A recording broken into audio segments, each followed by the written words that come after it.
Hi there folks, welcome to RRTV. Tonight we will be broadcasting the Monday Strength of Field race. I have with me tonight Richard Craig. Welcome Richard. Looks like we got in just in time. The race looks like it's about to start. Yes, good evening Benny. Good field tonight and they're gridding up right now. Okay, so we'll have a quick look at the top five while they're getting ready to start. We've got Troy Burgess out in front, T. Cono, L. Perkins, Kevin Willman and K. Henderson round out our top five. As the reds start to rise. Ready, green flag, green flag. And we've got a green flag. The race is off. Hopefully they'll get through the first corner cleanly, Richard. Yeah, it's a tricky first corner, Bernie, and the run down to turn 3 and 5. See a bit of compression in the field. The boys are going to have to be fairly careful through the early section. Yeah, definitely as the field goes through the first corner. So tonight the race is going to be 10 laps around Sebring International, and the length of the track is 5.7 kilometres as we watch them now stream through the second corner. So far so good, Richard. Yes, we've got one off car 5, just hasn't quite made it into turn 5.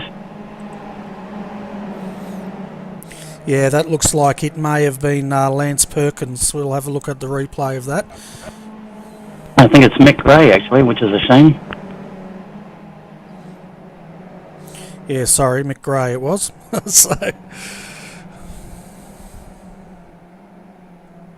Someone else off down at the hairpin. Oh, and 2 more.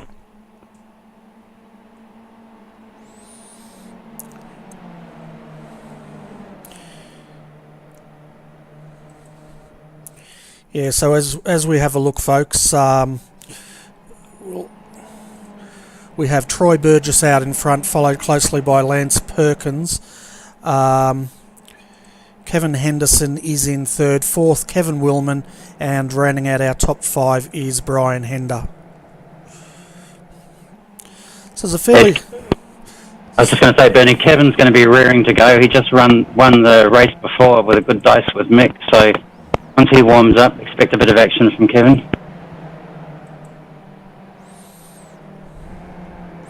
Yeah, so who are the guys we should really be keeping an eye on in tonight's race, Richard? Well, it looks like Troy's going to do a march, and if the boys don't settle, Troy's going to be out in the distance. So, and with Mick gone, is most unfortunate. We've just got to keep an eye on Kevin Willman, Kevin Henderson, and Lance, see how they settle down. Okay, and as we look further back down the field, we've got a great battle now between 7th, 8th and 9th forming, but I guess we're going to have battle packs all through this field with a great turnout of 20 cars tonight, which is fantastic to see.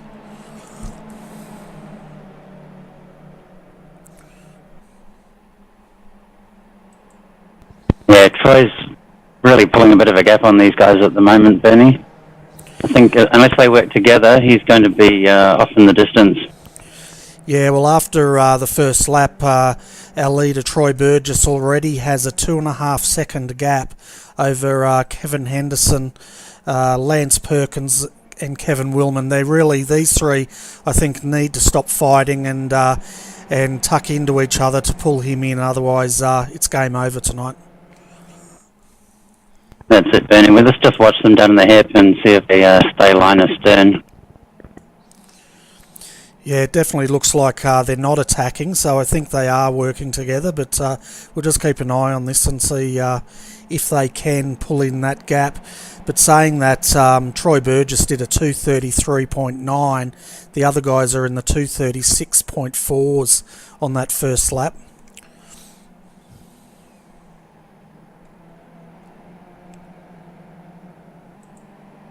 Yes, these guys will probably get down into the 25s and 24s, low 25s, high 24s.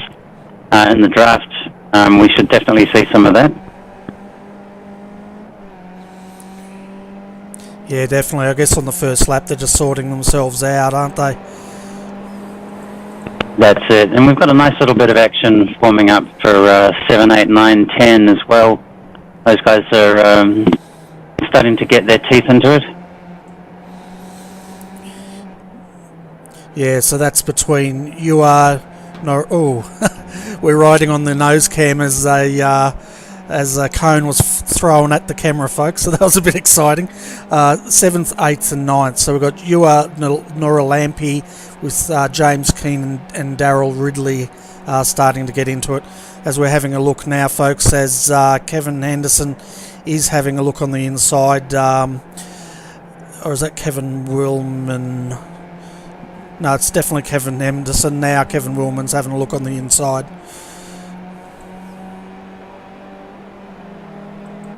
Yes, and they crossed the line with about 2 lengths separating those three. So I think that they're just going to settle in and have a good old dice, Bernie. Let Troy run off. Yeah, it definitely looks like it. Troy's now out by 4.1 seconds. He did a 2:25, and these guys are in the 2:27s. So yeah, it looks like they're just going to fight amongst themselves, these four, for second and third at this stage.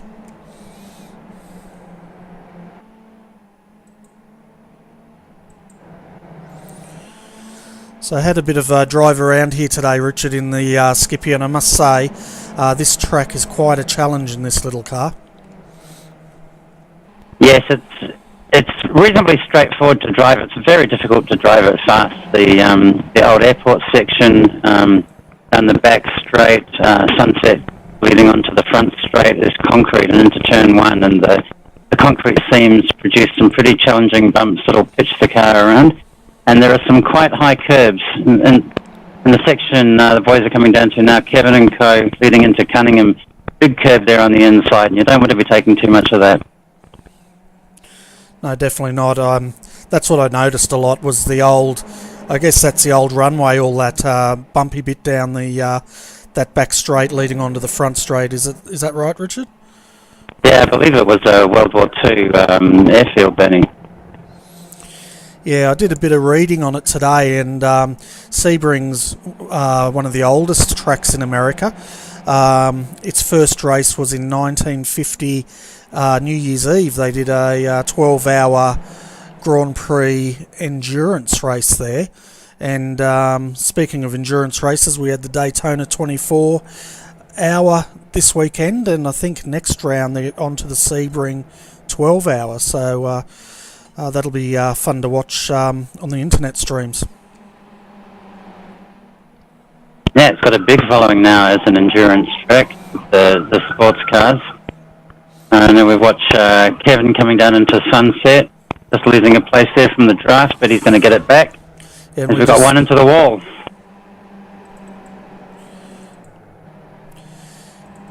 Yeah, I'm just having a look at that, trying to see who that person was. I'll just have a look. Was that you, huh? And we've got Gonzalo Fernestead spun as well, coming onto that main straight. We'll go back and see if this was Juha Pakkanen. Yeah, I think Kevin's going to pull away from these guys now. He's got a bit of clear air. He'll settle down. Yeah, he's got 0.2 of a second gap now over Ivan Fernandez, but he's got 6.2 seconds to try to pull in on Troy, and I don't think he's going to do that. No, that's right. And these guys are going to be joined very shortly by James Keane, who's going to give them a bit of a wake-up. Yeah, and as we're having a look further back in the field, the battle between Carlos Casas, David French and Kevin... we've got Kevin Willman back there in 16th at the moment.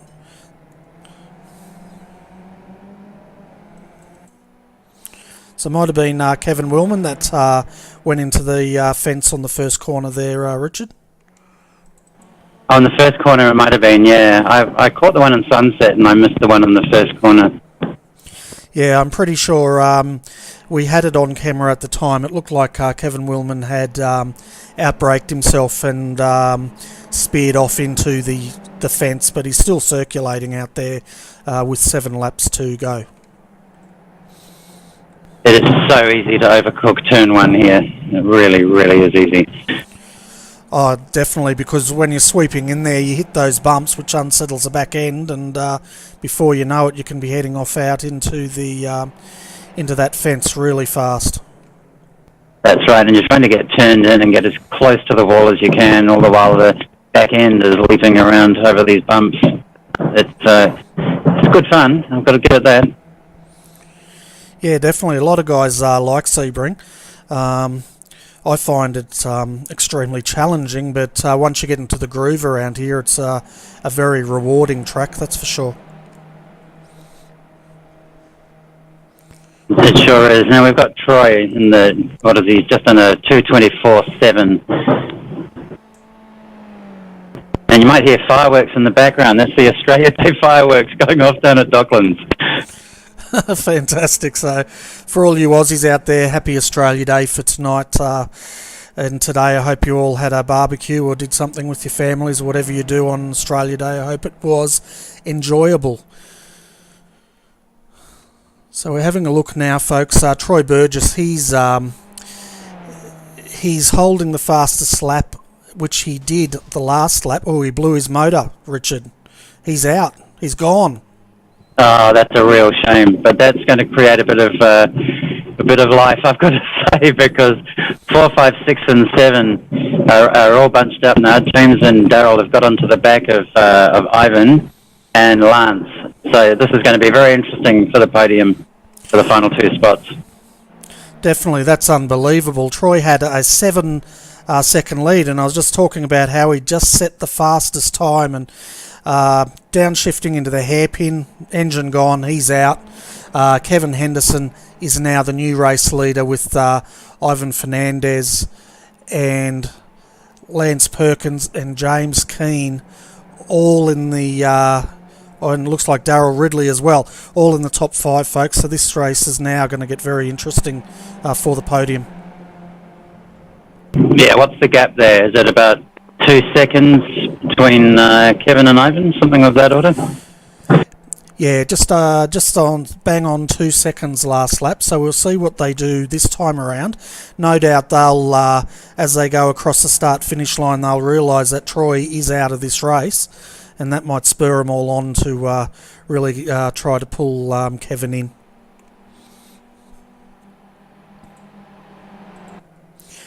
So how hard is it to, or how easy should we say, is it to blow a motor in the Skippy, Richard?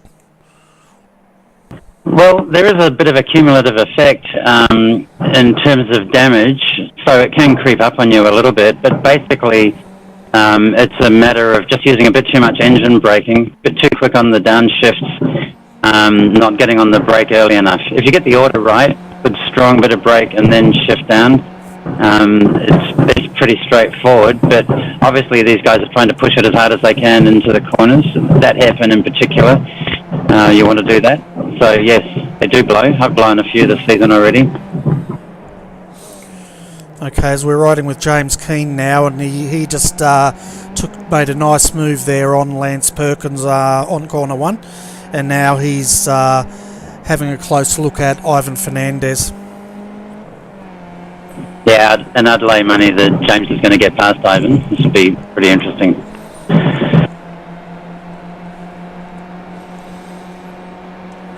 James has got a background in some karting. He definitely knows how to handle a car, and he can be a very exciting driver to watch. He's not afraid of chucking the car around. So let's just see how this progresses.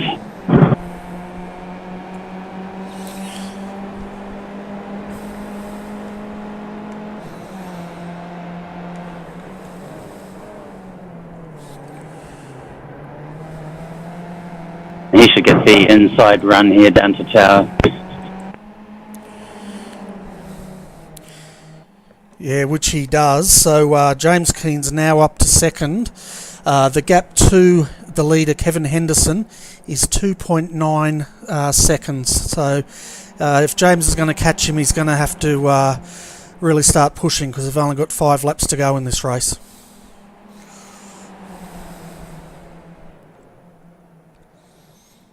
Yes, and this could be their undoing because Ivan doesn't want to give this place up too easily. And we're about to hit a draft, so Ivan will definitely be challenging down the end of the straight here. And all that's going to serve to do is slow these guys up and keep them away from Kevin. Yeah, as we see James now going to the inside to try to break that slipstream and go defensive. He's obviously looking like he wants that inside for the end of this straight, Richard. Yeah, a bit of a front wheel slide from Ivan. Well, so now we've got Daryl into the action next to James. And we lost one of them. I'm just trying to work out who that was. I think it was... Yeah, Ivan had a front wheel slide going into Sunset Benny and looped it.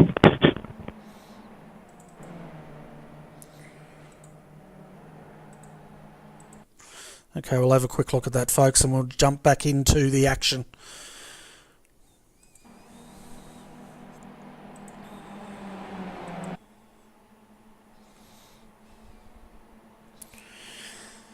And as we saw earlier with another driver, it's very easy if you're going too hot in this corner to get yourself in trouble. But yeah, Ivan looped it definitely, but he didn't hit anything, and he continues in the race.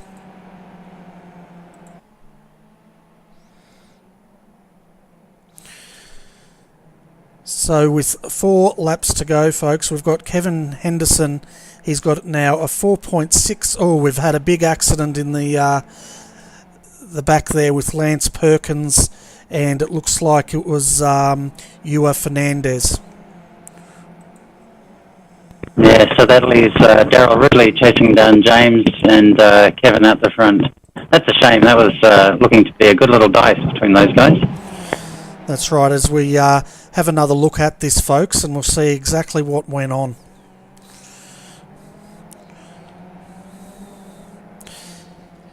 Yeah, it looked like, from the looks of it, it might have been Graham Morrill was involved in that. He had the inside, and I don't think Lance saw him there, and they'd just caught wheels and put them both into the fence. So that's very unfortunate for those guys.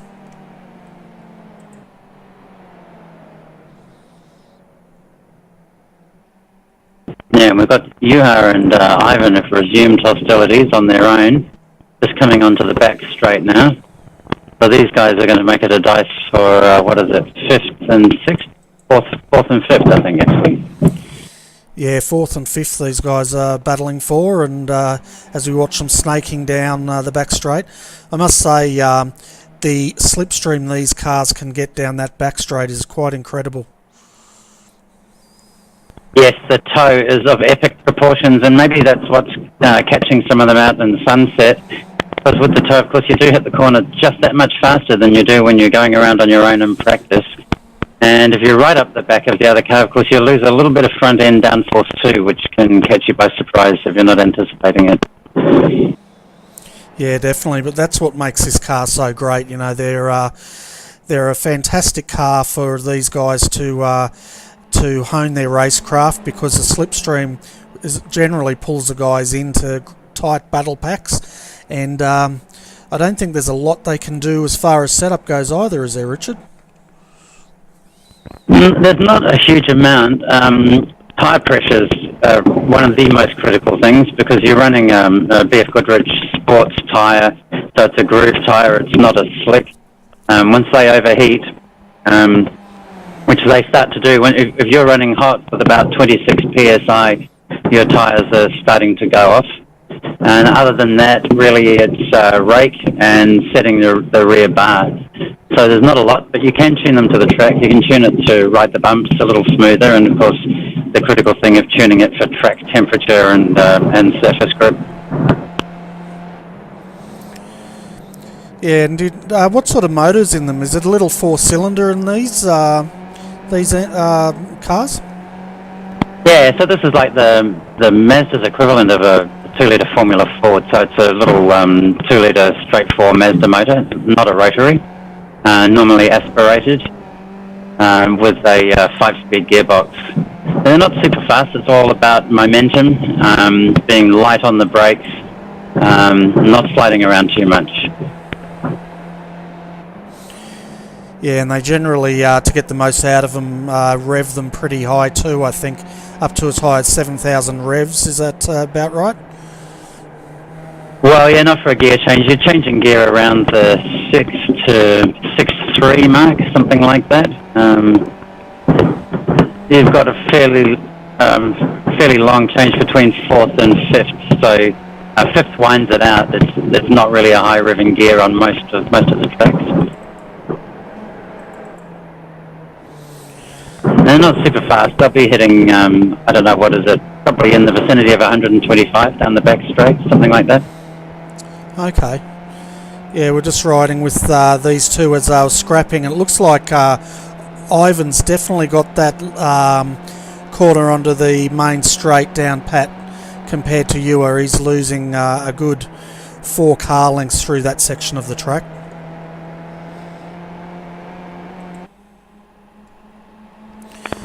Yes, and a bit of action creeping up behind these guys. We've got Ivan and, Lance. And also Graham in the middle there. Yeah. Yeah, so these guys are at it as we see focus now on a bit with Graham and Lance here. We'll see if Lance can get this draft. I guess he's not going to get a chance till that big long straight at this stage. No, he doesn't have long to go either. He was holding it in there early on with the leaders though, so I suspect he could... Oh, he's just overcooked it out of the hairpin and lost a bit of time on Graham. I was about to say I think we'd see him move up that one place, but he may have just blown that. As we have a look now, Ewa is having a go at Ivan. Tell you what, Ewa's very quick around the back end of this course, but he just seems to be losing it coming onto that the front straight, I should say. Yeah, he's definitely showing a turn of speed though, isn't he? He's good through here. Oh, he's just blown his engine going into tower. Yeah, that was Ivan there, folks. As we were riding with the car behind him, so Ivan is now blowing his motor. I guess that was on an upshift over revving, Richard. Yeah, it's changing down from 3rd into 2nd there, and it's a pretty edgy downshift, I'll give it that. And he's obviously just overcooked it, not quite enough brake. Okay, so folks, we'll have a look at our retirements with 2 laps remaining here.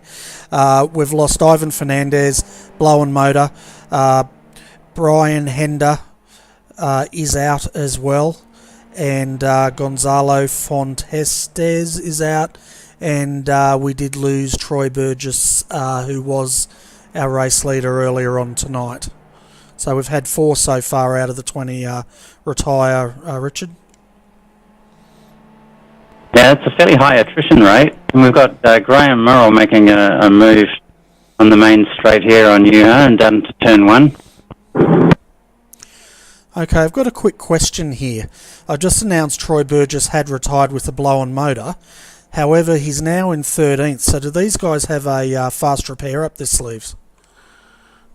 Yeah, fast repair, fast tow and quick repair in the official series, Bernie. So, yeah, something catastrophic like a motor, you can still get back out there and have a go. And, of course, they want to minimise their loss of I rating, so that they will do that. They won't walk unless they really have to. Okay, so is it just one fast repair, or do they have a number of fast repairs? Oh, that's a good question. I think it's actually unlimited in this series. Okay. As our race leader, folks, Kevin Henderson now is on his last lap. He's got a gap of 4.3 seconds over James Keane. So this, unless something catastrophic happens, this race will be Kevin Henderson's. Yeah, good solid race from Kevin. Be a good win. He'll be very happy about that, Benny.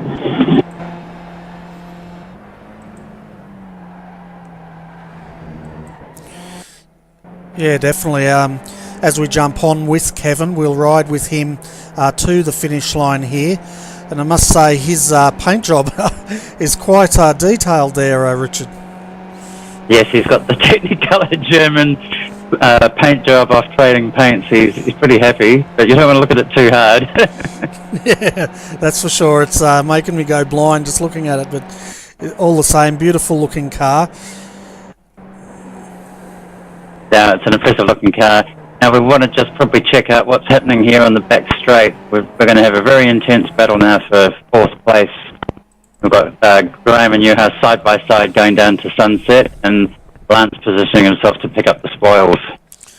Definitely, as they come into the last corner, Lance is going wide. Oh, I shouldn't laugh. Who was that just looped it? Was that... That's Newhouse that went around. I think there may have been a little touch there. I'm not sure. We'll just have a look at that on replay.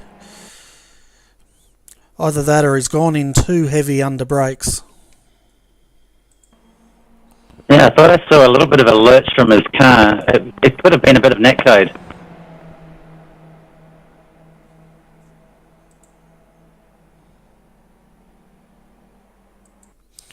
Yeah, so that's Kevin Henderson taking the win from James Keane and Darryl Ridley, with Graham Morrill picking up 4th and Lance 5th. So, good strong race from those guys. Definitely, there was definitely a bit of contact there entering into the last corner there with Yuha.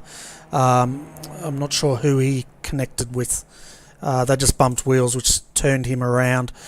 So, and on the very last lap, Troy Burgess did set the fastest lap of 2:24.3. So he was definitely pushing right up to the last lap there, Richard. Yeah, Troy is a very good driver, very quick. Again, one of these guys who is quite happy getting the car sideways and a bit out of shape. Will push it very hard. And when it comes around to our Australian-New Zealand Skip Barber Championship, Troy and his teammate Mike Matheson will definitely be a pair to be watching, Bernie. Yeah, definitely. We'll have a chat about that in a moment. I'll just take the viewers through our final finishing places. So we had Kevin Henderson with taking the win with a 4.1 second gap over James Keane. 3rd was Darryl Ridley. 4th was Graham Morrell. 5th, Lance Perkins. 6th, Ewa Nora Lampy after he spins in the last corner. 7th, Vincent Damaski. 8th, Kevin Willman. So that's a good recovery. He was back at 16th last time we saw him. 9th, Giacomo Angeli. 10th, David French. 11th was Kevin Meek. Troy Burgess managed to get back up to 12 there, Richard, so that's not too bad. 13th, Jere Paikanen. 14th, Mick Gray. 15th, De Silva Sergio. 16th, Carlos Cassis. 17th, Tomaki Kono. 18th, Ivan Fernandez.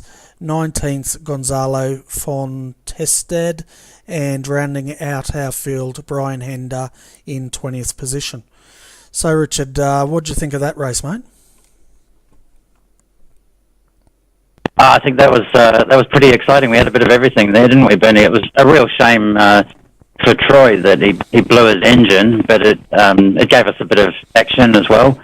And then, of course, Kevin got to run away with it when James caught the other guys, and they had a bit of a fight that allowed Kevin to run away. But good, exciting race, showing that what Skippy racing can be like, how close it is, and how fine the edge is. Yeah, definitely, and you mentioned it a bit earlier, but this week's an exciting week for the Skippy or the ANZ Skippy League, because this is the first week of our Australian-New Zealand Skip Barber Championship. So do you want to tell us a little bit about what the guys are going to be doing this week leading up to our race on Sunday? Yeah, sure, Bernie. So for this championship, we have a sequence, basically a race once a month. But leading up to that race, we have a practice week with 3 2-hour sessions, and we have a qualifying week. And there are 3-hour-long qualifying sessions. So that culminates in the 3rd session on the Saturday afternoon before the race. Pretty exciting format. They're 50-minute races, compulsory pit stop because he won't make it on fuel. We've gone for a reasonably high fuel content to open up some of the strategies there. There won't be a tyre change, but nevertheless, there's a bit to think about with your strategy. And it's a teams event, so guys can get canny, they can work together for qualifying. And we've chosen tracks with big grids. Most of them are long tracks, they're not short tracks. So it's all designed for some pretty close racing with fields of up to 40 cars. Should be very exciting. And our first race this Sunday at Phillip Island.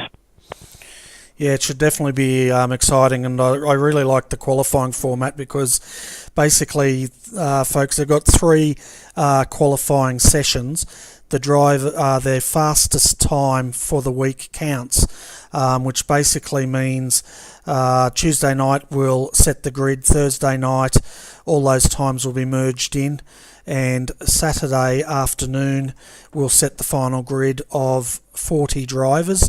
We have 51 drivers registered, which means 11 aren't going to make the grid on Sunday.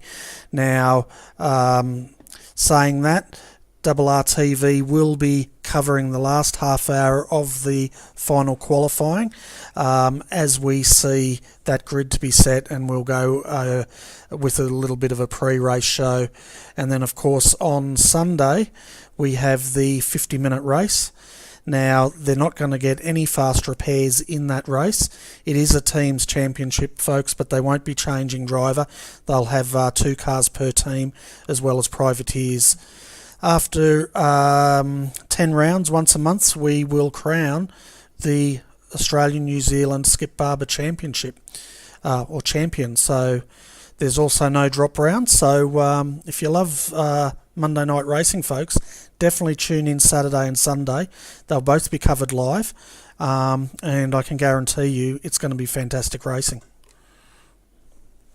Yeah, I'd go along with that, Bernie. And to start off at Phillip Island, Phillip Island is just so well suited to this car and, of course, to close racing. But really, this car at Phillip Island is just awesome to drive. It's quite bonkers, absolutely flat out. It's going to be very exciting. If we get 40 cars on the grid, that's going to be something to watch. Yeah, well, definitely. We did the race preview at Phillip Island a couple of weeks ago, and that race ended with a photo finish. We actually had to get the race steward to have a close look at that, and I think it was 10,000ths of a second gap. It was ridiculous how close they were at that finish line.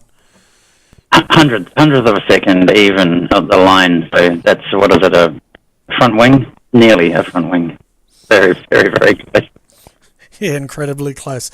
And folks, if you enjoyed tonight's Skippy race, tune in again. On Thursday night, RRTV will be covering the Star Mazda Australian Championship.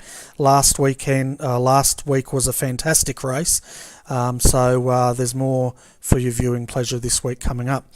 So anyway, Richard, we better wrap this broadcast up. Final thoughts on tonight's race?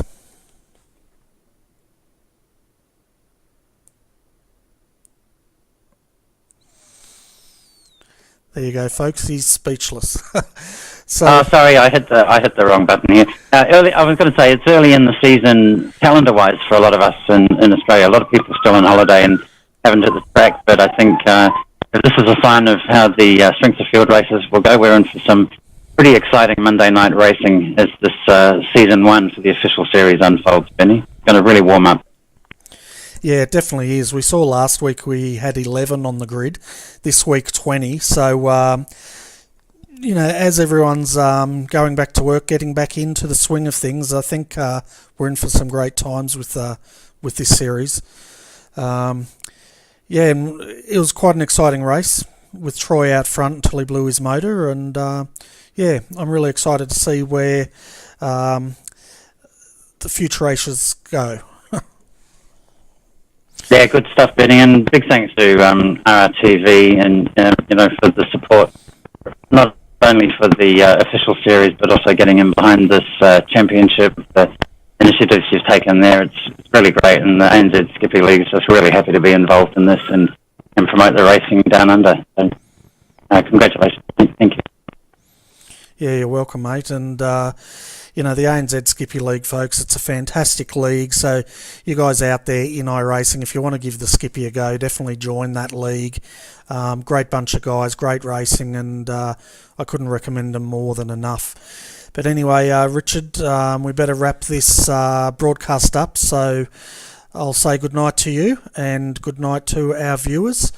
I'm Bernie Weemers, and you've been watching RRTV.